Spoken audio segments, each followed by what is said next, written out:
Chromakopia, Chromakopia, Chromakopia.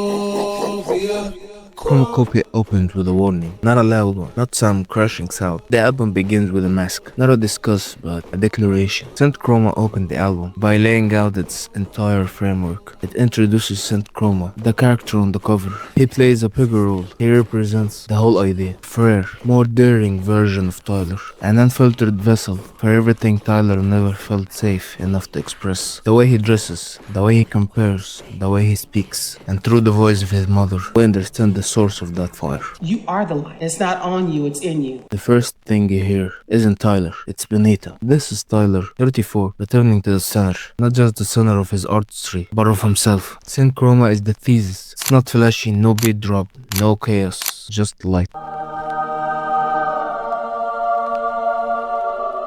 And that matters, because this album isn't about ego, characters, or alter egos. Like I said, no Wolf, no Igor, no Sir Baudelaire, only the man behind it all, cracking open the window just wide enough to let us speak. The cover reflects him directly, not as a character, but as a space, where he moves freely, creatively, emotionally, and spiritually. Tyler has outgrown characters. He's done pretending. Don't you ever in your motherfucking life dim your light for nobody. It's a mandate, not just an encouragement. This line isn't a confidence, it's a source. It's his creativity. And for the rest of the record, Tyler will be fighting to keep it alive. But we're not there yet. Right now we're still with him. Hands down, chin tugged, praying the light doesn't flicker. He's quiet, focused. You can hear it. The whole track feels like inhaling before a plunge. Goddamn, sit still, that's what Mel feeds you. Luxury cars, insane money, fans pulling at every part of you. This line expresses a need for space, not a sense of pride. The LaFerrari might be $4 million, but it doesn't buy peace. Noid is Tyler pushing back. Fans want more music,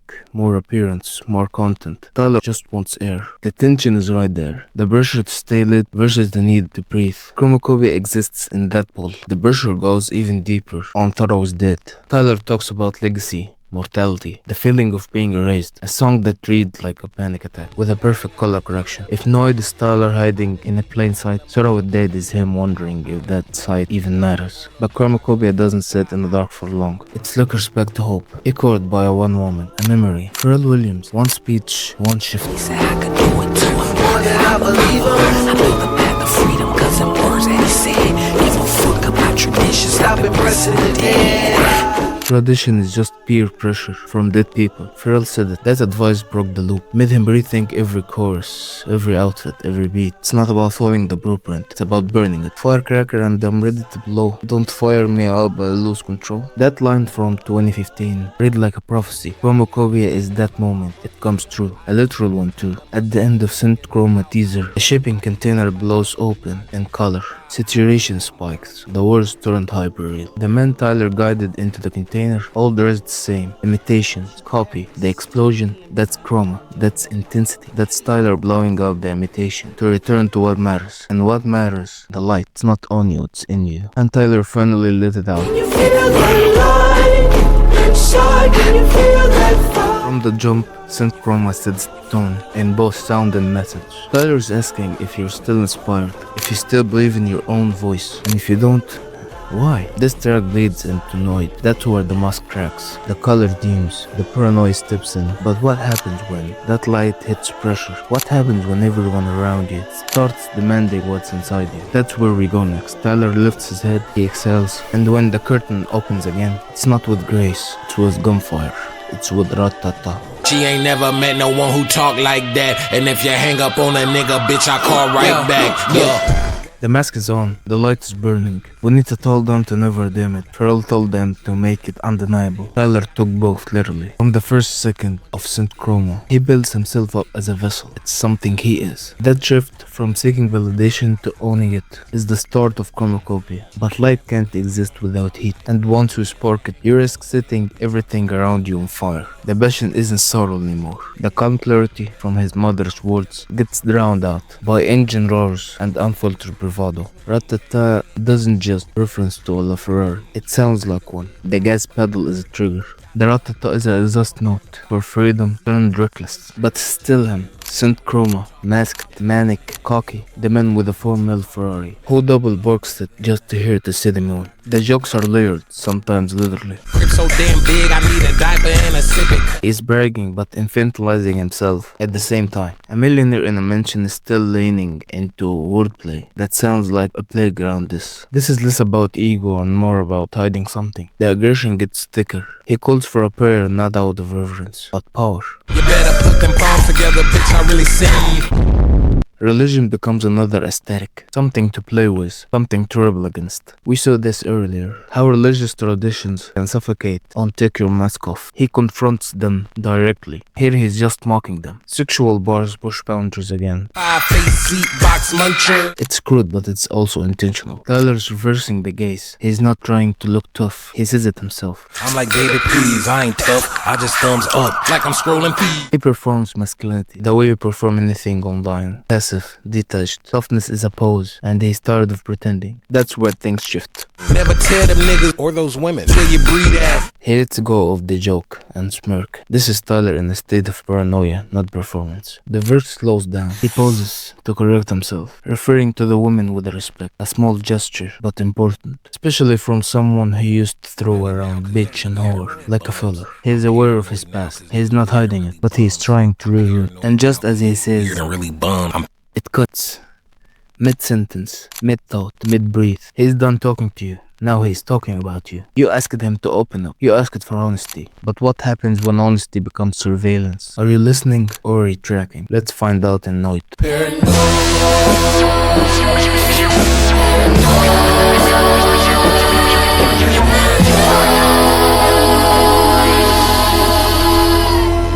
The mask starts to slip. After all the bravado and the aesthetics, the noise, there is silence. And in that silence, something creeps in. Paranoia. Not just fear, not just anxiety. It's the feeling that everything watching you. That no moment in private. That fame doesn't give you space. It seals it. Tyler's character, Saint Chroma, now finds himself suffocating. The stage lights didn't turn off. The applause never fades. And when you live like that for too long, you start seeing shadows moving on their own. This is Noid. And it's not just a song, it's a surveillance, it's suspicious, it's celebrity in its ugliest form. I'm not sure. Chroma isn't sure what's real anymore. He's glancing over his shoulder in empty rooms, and Tyler uses this to reflect his real life, discomfort with music industry's pressure to be someone you're not. Between cameras and recorders. Tyler said it before. He hates how easy it is to know too much about someone. In Closest, he imagined him meeting a stalker. In Noid, he's living it. There is no peace when every meal could become content. Even the sample screams paranoia. He uses a 1977 Zambian track that warns guests to be respectful in your own. Gossip starts from careless talk. Even silence becomes strategy. Someone's keeping watch. In the music video, his shadow turns against him. He's not just afraid of people, he's afraid of himself. And that makes the track less about fame and more about identity collapse. Never trust them. If you good, they could trap you. So just strap it up. But they go round and strap Now you. even love isn't safe. The camera show a woman and a baby. This looks like a family, but it functions like a trap. Synth Chroma doesn't trust love, legacy, lust. Even sex needs armor. Don't trust these people out here, please. Whatever you do, keep to yourself. Keep your business to yourself. And just when you think can't get more personal, his mother speaks. She warns him, don't trust these people. Not now, not ever. And Tyler listens. Cameras out, please. I wanna eat in peace. He just wants to eat, but peace is a luxury he can't afford in LA. The same city that made him is the same one he fears. Her, him, they, them, or anybody. I don't trust them, man. You might think this is about others, but it's also about Tyler's detachment from everyone, even himself. Want info about me?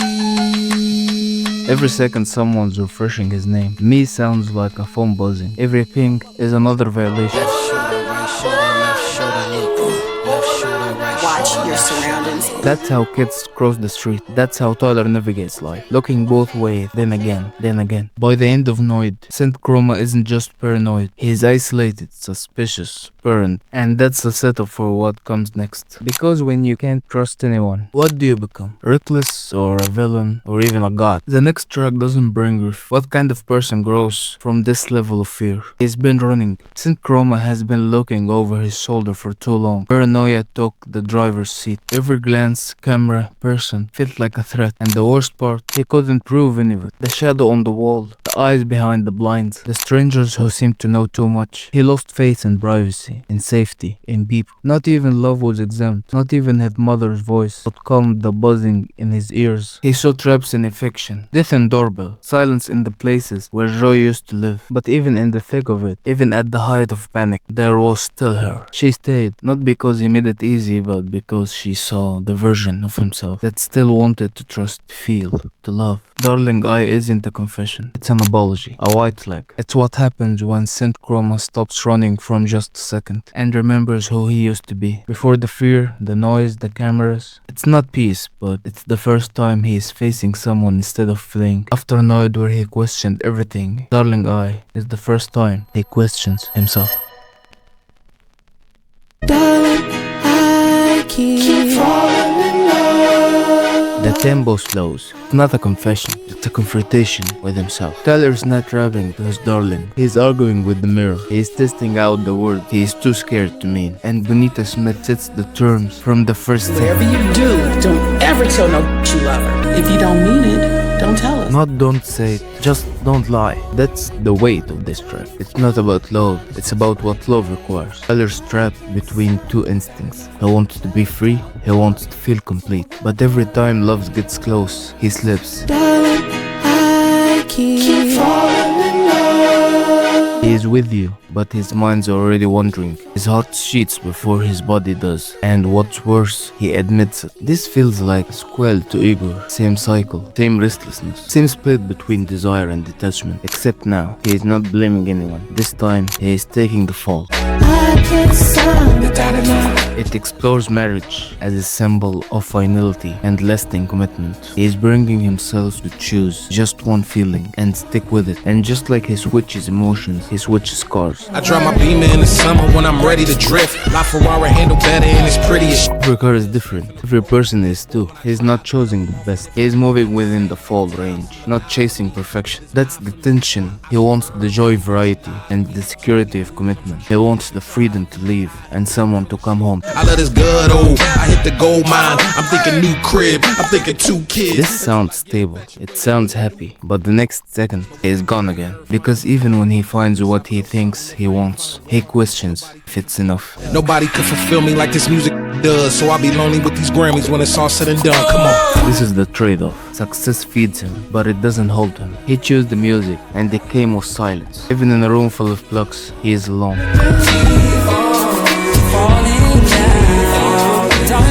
He is caught in motion, disconnected from any staple point. There is no end to the falling, no clear direction. And then he says what most rappers never do. Different things from different people.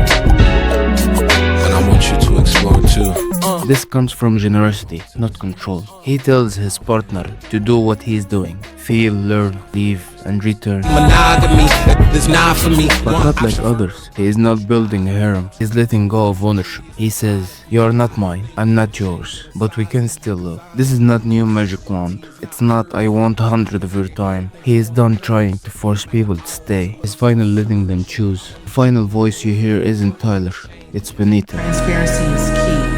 Be honest. This is not advice. That's a price of love. No lies, no isolation, just truth, even if it hurts. Tyler closes Darling Eye on a note of contradiction, not a resolution. He wants freedom. He dreams of a family. He chases sincerity, but he drifts. Beneath his voice comes back like a conscience. Not loud, not angry, just steady. Just be honest, mean what you say. And you feel it. Tyler's still learning how. That conflict doesn't end with the last note. It carries forward. Because when the next track starts, Tyler's not done talking to someone. But this time, it's not Darling, it's Jane.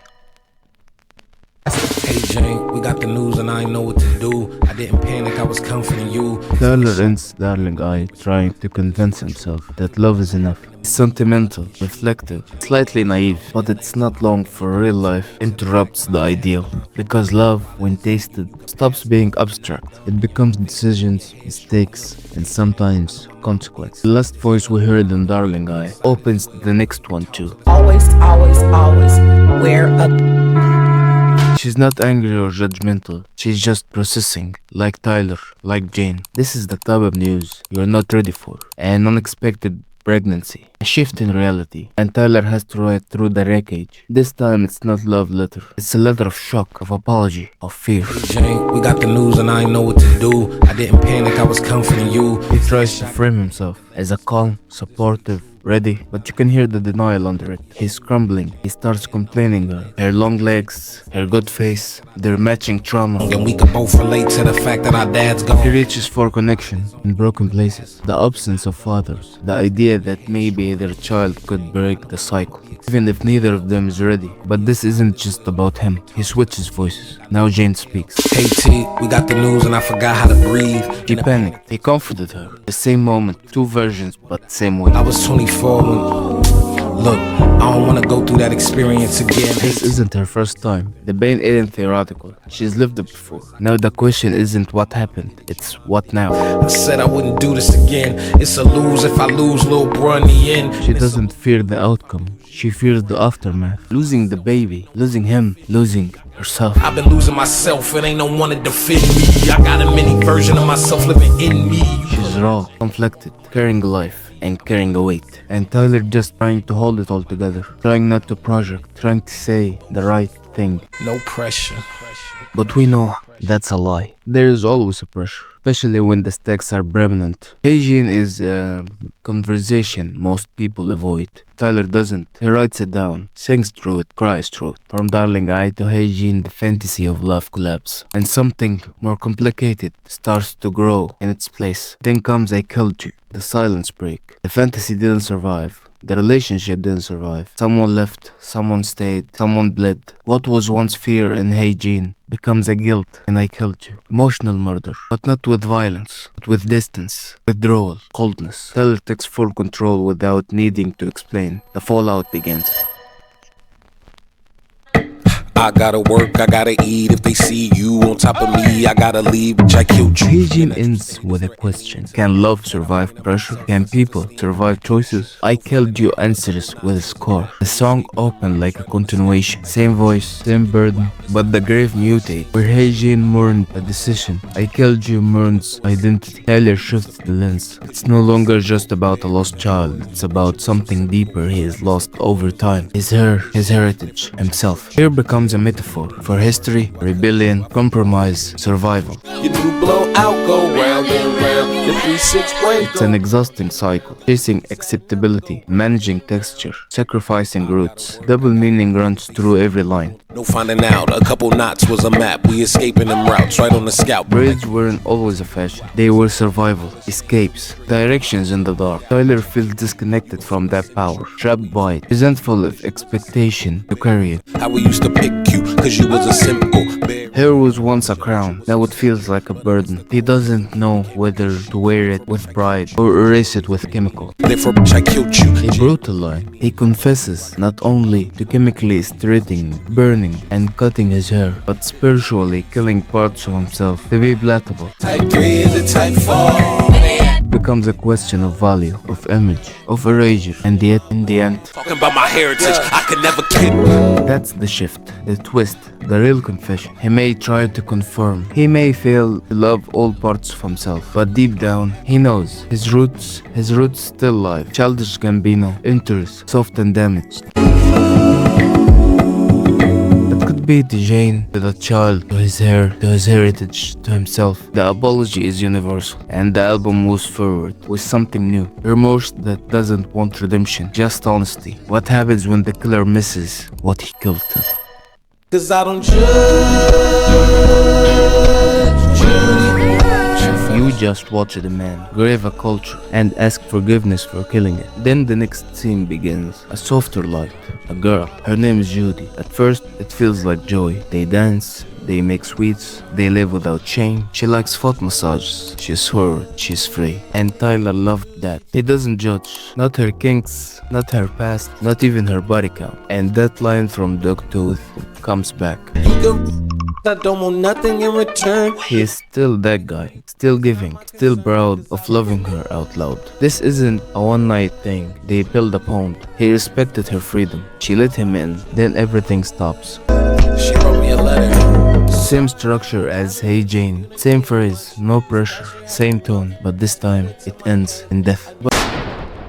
But it wasn't that type of death. She had cancer. She knew. She didn't tell him. And by the time he's reading, she's gone. I wasn't living right until they told me what was left. That hits hard. She found meaning only after facing death. Tyler gave her that, a space without judgment. A love that asked for nothing. A short window of peace. This is why he won't judge Judy. Not just a play on a courtroom show. Not just a clever line. It's a vow. To love without shame. To touch without controlling. To lose without resentment. Even the final scream, whether pain or pleasure, feels layered. It's the collapse of everything that came before. Desire, loss, mortality. The album keeps digging after culture guilt, the romantic grief, to the moment you realize some stories don't get closure.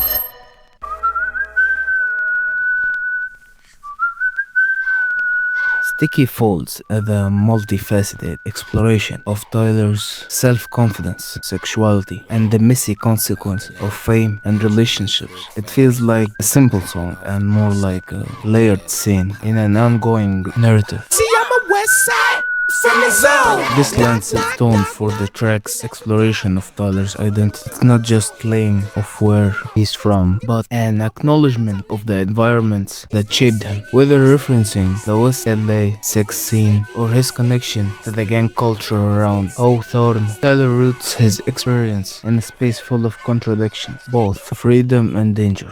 Keep them nicknames on him, cause I keep on my fist. Tyler bids on the West Side theme, diving into the scars, both physically and emotionally, that come with surviving his environment. Mink refers to the power of his punches. Ki-lled reference the lasting damage caused by previous fights. But this is more than just a tough guy stance. Give a about pronouns, I'm that and that.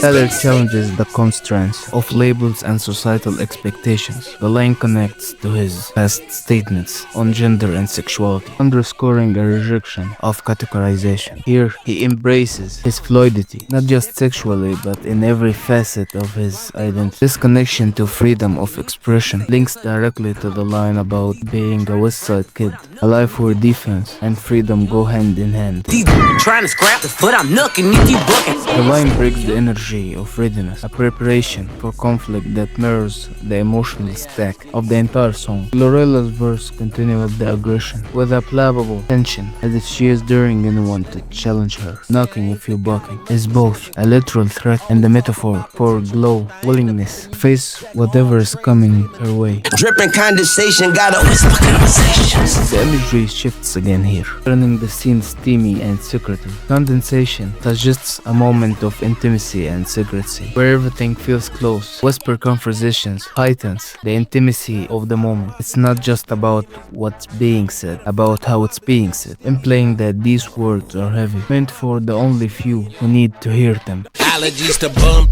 I see you, my eyes itching. The bum fellows could be a reference to anyone who is pretending to be something they are not, or who is failed to live up to Tyler's standard. The itching guy is referencing a medical condition that causes discomfort. Could symbolize the irritation Tyler feels towards those who have wronged him. Let's talk about it. I hope you find yourself. I hope you find yourself. The mess was never just physical. Tiki celebrated chaos, sexual, violent, social, but it never asked why things got messy in the first place. Everyone in that track wore their power like armor. When whispered, Lorella swung first, Tyler threw punches and doubled down on not caring, but that was the point. He cared. Tiki was Tyler showing us what chaos looks like. Take your mask off is him showing us what it feels like. Bravado melts. The characters drop their act. We got quiet. The light dim. The noise clears. Then the truth walks in. A good kid, fine home, mom and dad in the pig. A little middle class money every Christmas legit. The first subject doesn't need to bang. He chose it. Why? To be cool.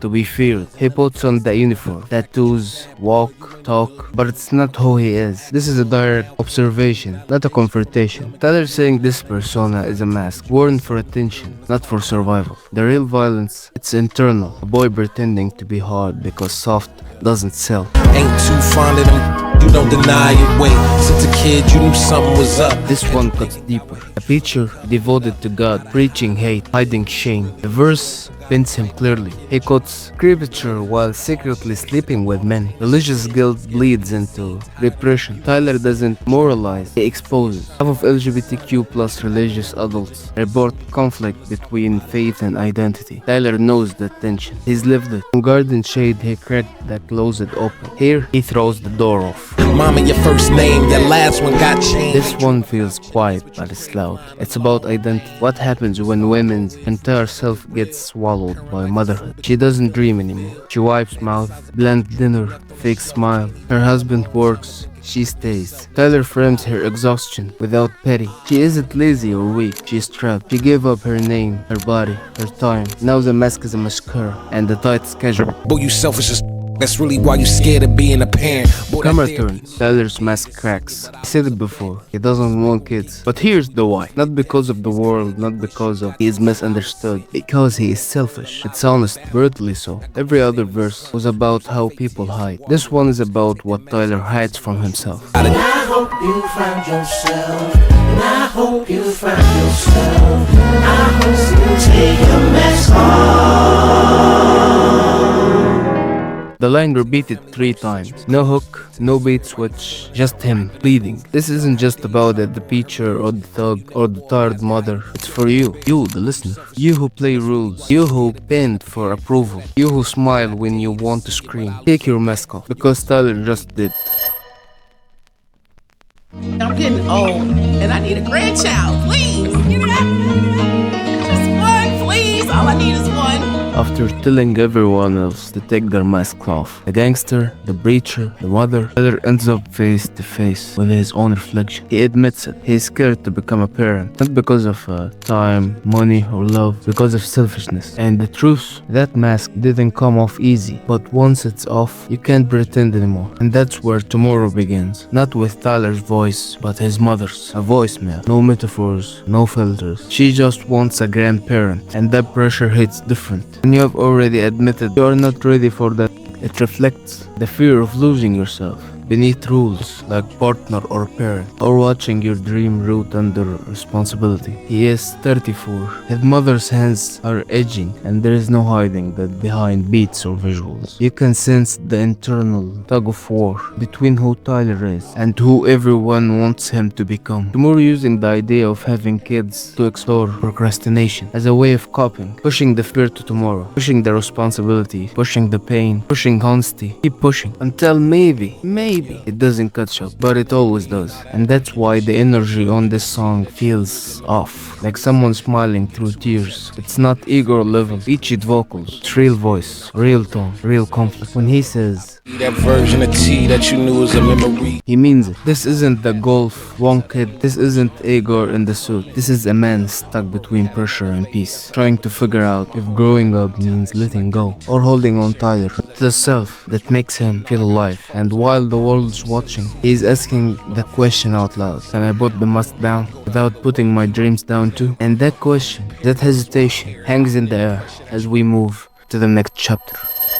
You don't wanna go to war with the soldier. You don't wanna go to war. A shift from tomorrow to I thought I was dead, signal a full collapse, discussed as a track change, an emotional retreat into defense mode. After Tyler exposes his internal conflict in tomorrow, his mother's voice in his head, the ticking clock of age, the fear of legacy versus loneliness. He doesn't find peace, he doesn't resolve the question. He does what he always does. He puts on the armor, he changes the subject, he starts rapping again. I feel that switch immediately. In tomorrow, Tyler's voice is vulnerable, high-pitched, open. By Thoreau is dead, he is back in the trench, teeth out. He is paranoid, he is cocky, he is sharp. Because facing what his mom asked of him was too much. Because looking in the mirror too long burns. It's more to life than just This line hits like a slap in the face. It directly challenges tomorrow. A track sucked and guilt over whether to keep working or finally start a family. Here Tyler says, maybe the real problem is that he's always working on his music, on his image, on his trauma. This doesn't feel like a contradiction. It feels like a burnout. He's lashing out at the industry, at fans, at clones, at time itself. And when Schoolboy Q jumps in with How you walking at the party with your butt pierced? the tone gets even more absurd, chaotic. Dark side of fame, the freak shows, the pressure, the cameras. Tyler doesn't just want to be found anymore. He wants out. I don't wanna be found. I don't wanna be down. That's a direct contrast to New Magic Wand and even Noid. He's always danced between wanting to be seen and wanting to disappear. Now he leans into vanishing. Not literally, he is right here, but emotionally, personally. He is ghosting the visual of himself we used to know. The one that cared too much. White boys mocking it. Y'all mad at me. He is still upset, but now it's no longer personal, it's culture. It turns his anxiety outward. Tomorrow is about failing as a son. Taro is dead is about refusing to fail as a man. He's been silent for 3 years. People wrote him off. Now he's yelling. That Tyler verse is a firestorm. He is mad at culture vultures, at critics, at audience, at land, at you. But under that rage is exhaustion. Why am I filled with this hate? Tyler is self-aware. He knows the anger is costing him. He's got money, fame, space, but no peace. No peace in tomorrow. No peace in thought I was dead. Only noise. Only the sound of a man trying to scream over the voice in his head. She said that I make expressions like Where the former with rage, retaliation, and defiance, the latter is quiet reflection and soul search. Tyler had his back against the wall. He's fought everyone, but now he's looking at the mirror, asking the most personal question he could ever ask. Do I look like him? Every time I look at you, I swear to God, you got that feet, you got that body. Here Tyler's mom steps into the frame, a voice that is both loving and haunted. The conversation with her is at once an acknowledge of Tyler's accomplishments and a subtle expression of regret for what was missing. She's proud of him, but there is also this quiet mourning. I didn't see you grow into this. She doesn't blame him. She doesn't say, I wish you had him, but she can't hide the pain in that statement. You're his son, and I'm the one who keep you away from it. Tyler takes a breath. The track starts with a sense of quiet longing, almost melancholic, in the pull of his father's absence, a hole he never been able to fill. Ensures him in this moment of self-questioning. chasing a ghost. I don't know who he is.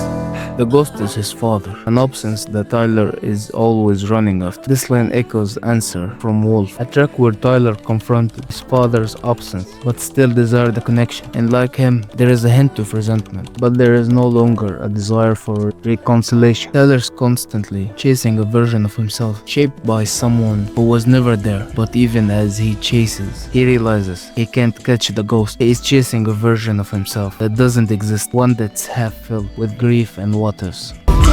Love and affection, attention.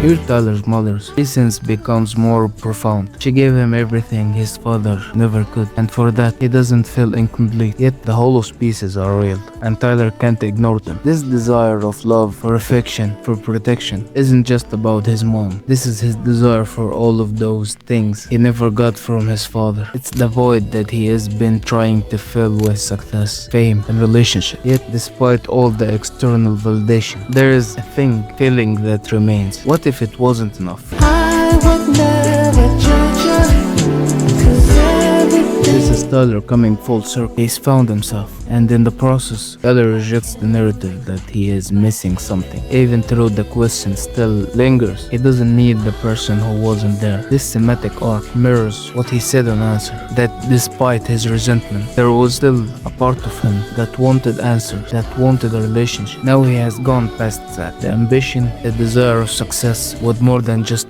filling a hole. It was about proving to himself that he didn't need a validation from the source that never gave it to him. I would never ever lie to you. Honesty is everything to Tyler. This line, more than any, reflects his attempt to break the cycle of decide associates with his father. The lies that were told, the promises that were broken. Tyler distanced himself from that. It's about clearing the air. So do I look like it?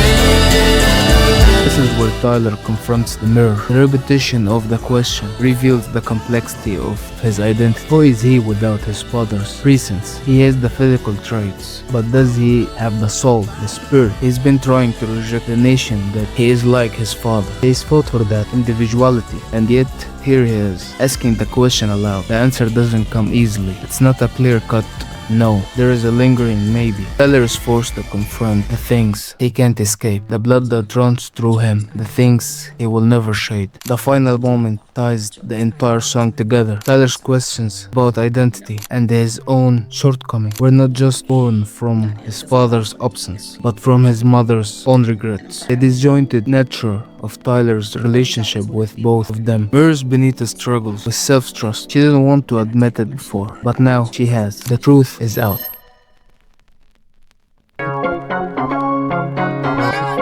After the confession ends like him, where Tyler wrestles with the legacy of his absent father and his mother's quiet guilt, the emotional weight lingers, but Tyler doesn't stay there. He moves forward, not because it resolved, but because that's what he's always done. He escapes the past by working, building, moving, and this takes us directly into Ballon. The voice inside him won't shut up. Okay, look. It echoes over a bouncy sample of Lucas' I Wanna Rock, twisting nostalgia into a propulsion. Why I work so hard, my soul profit. He doesn't rest, he doesn't slow down. He replaces the absence with ambition. Success becomes survival. Next house shopping, I'm a pig, I love copy. He leans into consumption, buying homes, wearing high-end fragrances, indulging in luxury. The big line does a double duty, flexing wealth while mocking how people label cops or capitalists. Tyler's never one to follow the expected route. Then he swerves into something raw and specific. No, like, long legs pretty when they wake up. This reflects rejection, not a mere preference. Rejection of plastic beauty, social norms, algorithm-friendly bodies. He wants real, not sculpted, not sold. Maybe it's Jane from Hey Jane, or maybe it's Judy, who's honestly and great he respects. Either way, it's a woman who doesn't pretend. I don't even like girls, I'm way up too high. This bar teases and evades, the same way he did on Ballon. It's the pose that says everything. He's not ashamed, but he's not giving you the satisfaction of an easy label either.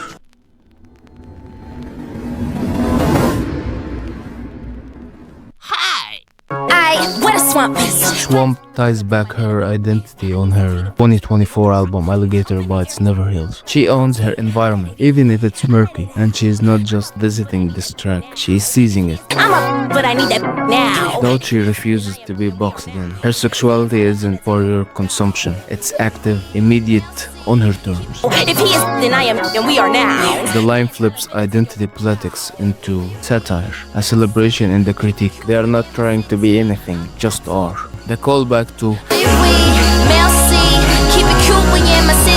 Put it all together. Present polish masking pearl power. Dolce message is clear. You either respect her world or get wiped out by the sin of it. Luxury becomes a threat, style becomes warning. She doesn't need gun, she will drown you in French wall. Ballon is the calm down from Like Him, but not in volume, only in tone. It's self-defense through materialism, it's healing through high taste. It's escaping trauma, redefining identity, beauty, gender, and love in your own terms. It shows what happens when grief mutates into momentum.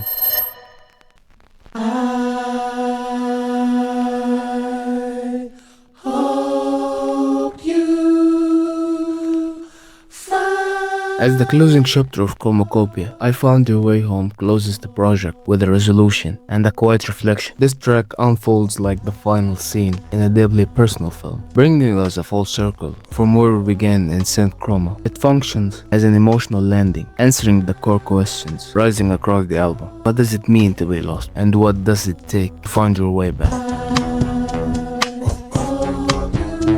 That line rings like a farewell, but also a prayer. After Call Me If You Get Lost, an album that indelicates in opulence, spontaneity, and escape. Chromakopia invites that perspective. The wanderer now wishing others what he never had. Stability were once celebrated dislocation. Now he longs for grounding. No alcohol, no pilling. Tyler choice to avoid substance bears symbolic weight beyond lifestyle. His clarity, his restraint come from necessity, but they also reflect broader theme. Self-control in a world that thrives on chaos.